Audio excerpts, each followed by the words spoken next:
Homework help by RG पर आप सभी का स्वागत है।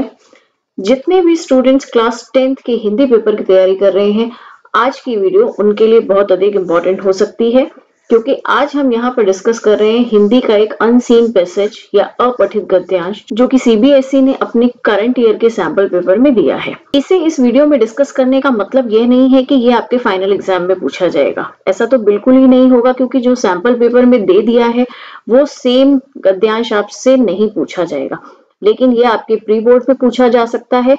और इसके अलावा आपको एक सैंपल दिया गया है कि इस तरीके का गद्यांश आएगा, तो आपको इस तरीके के पैसेजेस को पढ़कर आंसर करने की आदत होनी चाहिए। इसलिए आपके लिए ये प्रैक्टिस करना जरूरी है। अनसीन पैसेज या अपठित गद्यांश को करने के दो तरीके हैं। या तो आप पहले पैसेज को पढ़ेंगे और फिर क्वेश्चंस को पढ़ के आंसर लिखेंगे, या कुछ लोग पहले प्रश्नों को भी पढ़ना चाहते हैं, वह भी एक सही तरीका है। तो आप प्रश्नों को पहले सामने देख सकते हैं। पहला प्रश्न कहता है हिंदी फिल्मी गीतों और लोक गीतों में क्या समानता है। तो यानी कि हमारा जो पैसेज है, जो हमारा गद्यांश है, वो फिल्मी गीत और लोक गीतों से रिलेटेड कुछ होने वाला है। हिंदी भाषा की शब्द संपदा को समृद्ध करने का काम फिल्मी गीतों ने किस प्रकार किया है, यानी कि फिल्मी गीत तो इसमें आएंगे ही अपठित गद्यांश में। कथन और कारण को पढ़कर उपयुक्त विकल्प चुनिए। इसके लिए हमें पूरा प्रश्न पढ़ना पड़ेगा।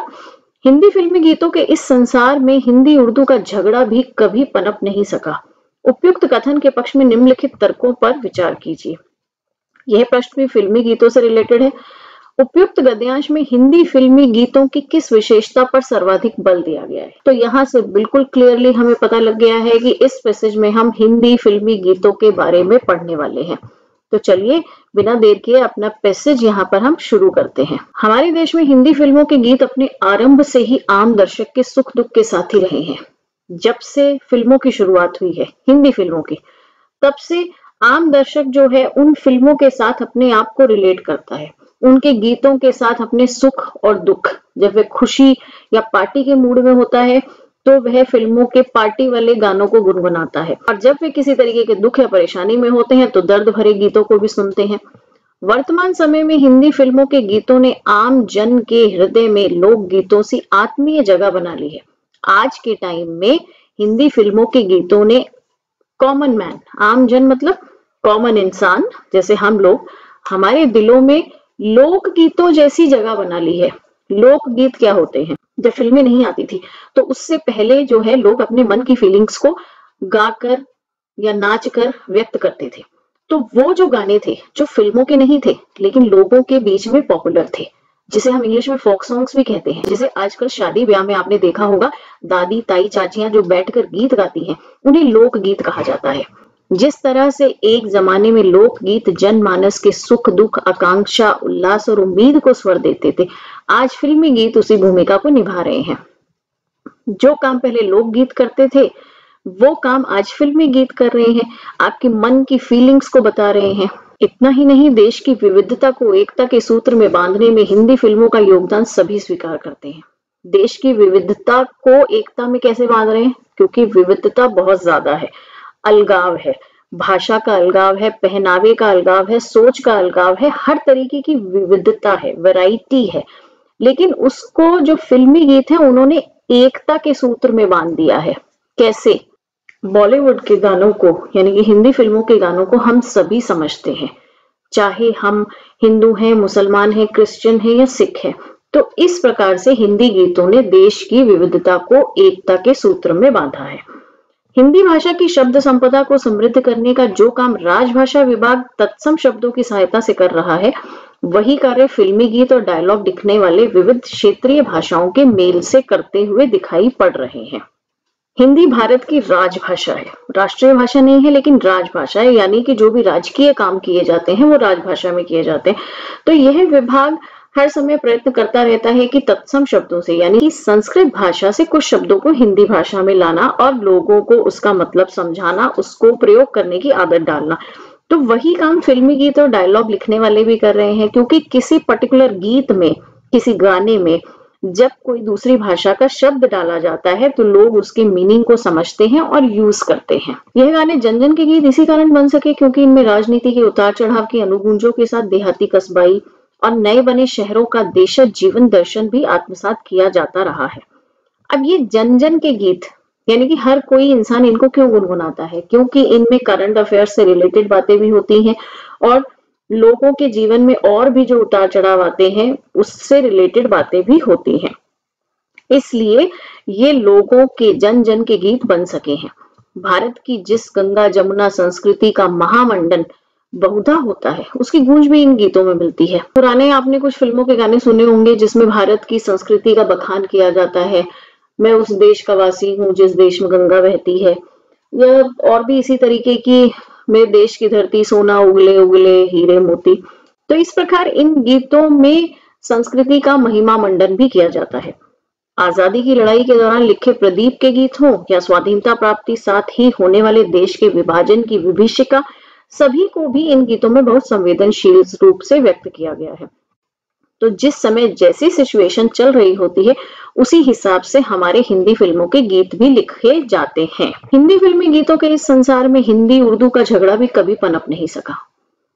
अब हमेशा हिंदू मुसलमान का झगड़ा तो भारत में चलता ही रहा है, लेकिन इन गीतों में हिंदी उर्दू का झगड़ा नहीं होता। उर्दू जो मुसलमानों की भाषा है, यहाँ पर एक दूसरे की भाषा से शब्द लेकर गीत बनाए जाते हैं, तो किसी को कोई परेशानी नहीं होती। प्रदीप, नीरज जैसे शानदार हिंदी कवियों, इंदिवर तथा शैलेंद्र जैसे श्रेष्ठ गीतकारों और साहिर, कैफी, मजरूह जैसे मशहूर शायरों को हिंदी सिनेमा में हमेशा एक ही बिरादरी का माना जाता रहा है। अब ये जो हमने नाम लिए हैं इनका हमारे क्वेश्चन से कोई लेना देना नहीं है, केवल यहाँ पर बताया जा रहा है कि हिंदू कवि और मुस्लिम कवि या हिंदी गीतकार और मुस्लिम गीतकार सब मिलकर चल रहे हैं, उन्हें एक कॉमन कैटेगरी में डाला जाता है कि वे कवि हैं या गीतकार हैं।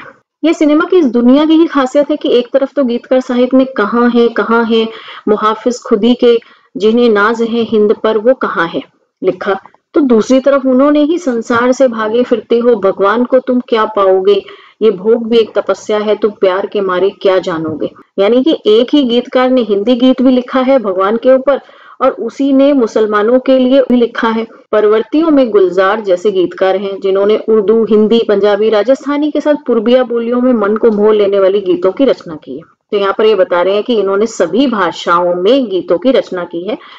हमने प्रश्न पढ़े थे, प्रश्नों से इन चीजों का लेना देना नहीं है, ये केवल आपकी जनरल नॉलेज के लिए है। तो पैसेज को पढ़कर आपको घबराने की जरूरत नहीं है कि इसमें इतने बड़े बड़े नाम आ गए हैं, सिर्फ आपको एक कॉमन अंडरस्टैंडिंग इस पैसेज से लेनी है कि यहाँ पर आपको क्या बताया जा रहा है। बंदनी के मुरा गोरा रंग ले ले मोहे शाम रंग दे दे, गजरारे गजरारे तेरे कारे कारे नैना, यारा सीली सीली रात का ढलना और चप्पा चप्पा चरखा चले जैसे गीतों को रचकर उन्होंने भारत की साझा संस्कृति को मूर्तिमान कर दिया है। मतलब बता रहे हैं किस तरीके से अलग अलग तरह के गीत उन्होंने बनाए हैं। इससे हम ये भी समझ सकते हैं कि चाहे हिंदू हो मुसलमान हो, सबकी फीलिंग्स एक जैसी होती हैं, सबके दुख दर्द और खुशियां एक जैसी होती हैं। वस्तुतः भारत में बनने वाली फिल्मों में आने वाले गीत उसे विश्व सिनेमा में एक अलग पहचान देते हैं। अब तो भारत की सभी चीजों की विश्व में अलग पहचान बनने लगी तो सिनेमा क्यों पीछे रहेगा। ये गीत सही मायने में भारतीय संस्कृति की खूबसूरती को अभिव्यक्त करते हैं। अब जो लास्ट की लाइन है ना, इनको ध्यान देना है। ये यहाँ पर बता रही है कि हमारे पैसेज की थीम क्या है या इसमें कंक्लूजन क्या दिया जा रहा है। ये सब बातें समझने हैं कि ये गीत सही मायने में भारतीय संस्कृति की खूबसूरती को अभिव्यक्त करते हैं। चलिए पहला प्रश्न देखते हैं, हिंदी फिल्मी गीतों और लोक गीतों में क्या समानता है। तो इनमें क्या समानता है, ये लोगों के रीति रिवाजों, उनकी लालसाओं, उनकी सोच और कल्पनाओं को स्वर देते हैं। ये पहला ऑप्शन है। दूसरा ऑप्शन कहता है क्या ये लोगों के जीवन के अनुभवों, आमोद प्रमोद और विचारों को स्वर देते हैं। ये लोगों के आनंद, उनके शोक यानी कि दुख, उनके हर्ष यानी खुशी और उनकी आशाओं को स्वर देते हैं। ये लोगों के जीवन के यथार्थ और कठोरताओं में जिंदा रहने की चाह को स्वर देते हैं।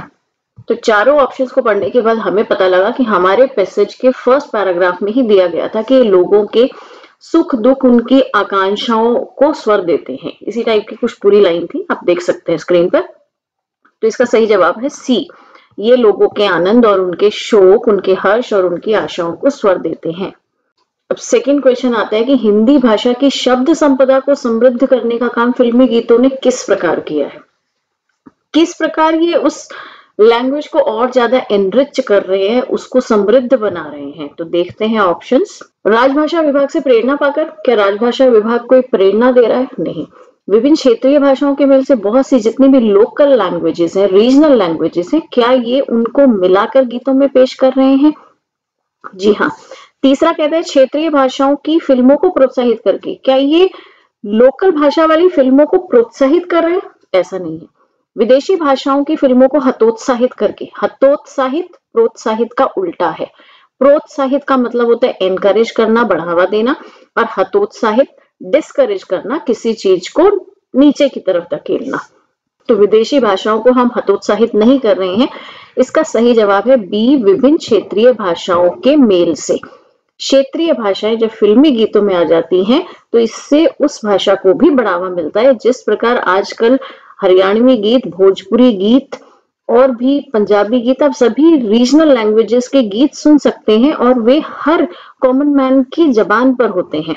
तीसरा आ गया है हमारा कथन और कारण वाला प्रश्न, जिसमें आप लोगों को बड़ी कंफ्यूजन होती है, इसलिए ध्यान से सुनिएगा। कथन ए है और कारण जो है आर है। इसको पढ़कर उपयुक्त विकल्प चुनना है। कथन क्या कहता है कि हिंदी फिल्मों के गाने जन जन के गीत बन गए हैं। ठीक है, ये स्टेटमेंट है एक कि हिंदी फिल्मों के गाने अब कॉमन मैन के गीत बन गए हैं। इसका कारण क्या है? इन गीतों में राजनीति की अनुगूंजों के साथ देहाती, कस्बाई और नए बने शहरों का जीवन दर्शन भी आत्मसात किया जाता है। क्या इस वजह से जन जन के गीत बन गए हैं? बिल्कुल सही। तो ये बात सही है, तो हम इसमें लेंगे जिसमें कथन भी सही होगा और कारण भी सही होगा। तो कथन ए गलत है, को छोड़ दिया। इसमें कह रहा है दोनों ही गलत है, और तीसरे में कह रहा है कथन ए सही है और कारण कथन की सही व्याख्या है, तो सी सही है। चौथा कह रहा है कथन सही है लेकिन ये इसकी सही व्याख्या नहीं है, तो इसको हमने छोड़ दिया, और सी हमारा, क्योंकि कथन भी सही था उसका कारण भी सही था। ये बहुत ही सिंपल था। चौथा प्रश्न कहता है हिंदी फिल्मी गीतों के इस संसार में हिंदी उर्दू का झगड़ा भी कभी पनप नहीं सका। मैंने आपको समझाया था ना। तो उपयुक्त कथन के पक्ष में निम्नलिखित तर्कों पर विचार कीजिए। तो इसके ऑप्शन देखते हैं। पहला ऑप्शन कहता है कि यहाँ सभी गीतकारों को एक ही बंधुत्व वर्ग का माना जाता है। इस लाइन का क्या मतलब है? बंधुत्व वर्ग, एक ही बंधु, यानी कि बस कोई ये डिफरेंशिएट नहीं कर रहा कि ये जो गीतकार है ये हिंदू है, मुसलमान है, सिख है या ईसाई है। वो एक ही बंधु है, एक ही कैटेगरी है, बस उसकी कैटेगरी का नाम क्या है कि वो गीतकार है। तो सभी को एक ही कैटेगरी का माना जाता है, ये मैंने आपको पहले भी बताया था, तो ये सही है। दूसरा कह रहा है कि ये गीतकार सभी भाषाओं में समान रूप से गीत लिखते हैं। अब ये गीतकार भी इस बात से कोई परहेज नहीं करते कि हमें दूसरी भाषा में गीत नहीं लिखना, तो ये भी ठीक लग रहा है। तीसरा कह रहा है कि इन गीतकारों में प्रतिस्पर्धा और वैमनस्य का भाव नहीं है। वैमनस्य मतलब एक दूसरे से जलन, कंपटीशन, लड़ाई, प्रतिस्पर्धा, कंपटीशन का भाव इनमें नहीं है। ऐसा तो नहीं है, कंपटीशन तो रहता ही है, और उसका इस बात से कोई लेना देना नहीं है कि हिंदी उर्दू का झगड़ा क्यों नहीं है। वे हिंदू मुसलमान के नाम पर नहीं झगड़ते हैं। तो अब हमसे पूछा जा रहा है क्या पहला सही है, दूसरा सही है, तीसरा सही है, और डी कह रहा है एक और दो सही है। तो एक और दो दोनों ही सही है, इसलिए हम डी को चूज करेंगे। अब हम पहुंच गए हैं अपने पांचवें और आखिरी प्रश्न पर। उपयुक्त गद्यांश में हिंदी फिल्मी गीतों की किस विशेषता पर सर्वाधिक बल दिया गया है? ऑप्शन देखते हैं। ये गीत कलात्मक श्रेष्ठता व सर्वधर्म संभाव को अभिव्यक्त कर रहे हैं। सभी धर्म एक जैसे हैं, ये गीत ये शो कर रहे हैं। गीत ये नहीं शो कर रहे कि सभी धर्म एक जैसे हैं। गीत किसी तरीके की श्रेष्ठता को शो नहीं कर रहे, और वो ऐसा नहीं शो कर रहे कि सभी धर्म एक जैसे हैं। केवल सभी धर्मों के लोग उनको अपना रहे हैं, तो दोनों बातों में फर्क है। ये गीत सांप्रदायिक सद्भाव को अभिव्यक्त करते हैं। क्या गीतों के माध्यम से ये बताया जा रहा है कि हिंदू मुसलमान एक है? नहीं, हमें ऊपर ये बताया गया है कि हिंदू, मुसलमान और जो दूसरे धर्मों के बाकी भी लोग हैं, सभी इन गीतों को इक्वली एक्सेप्ट कर रहे हैं। ये गीत पारस्परिक प्रेम व सद्भाव को अभिव्यक्त कर रहे हैं? नहीं, ऐसा नहीं है। केवल हमें वहां ये बताया गया है कि जो हमारे कवि हैं, गीतकार हैं, वे सभी भाषाओं में काम करते हैं, और गीत जो हैं वे सभी भाषा के लोगों तक पहुंचते हैं। ये गीत हमारी तहजीब की खूबसूरती को अभिव्यक्त कर रहे हैं। ये लाइन हमारे लास्ट में, बिल्कुल लास्ट या सेकंड लास्ट लाइन में बताई थी कि ये हमारे देश की संस्कृति को खूबसूरती से अभिव्यक्त करते हैं।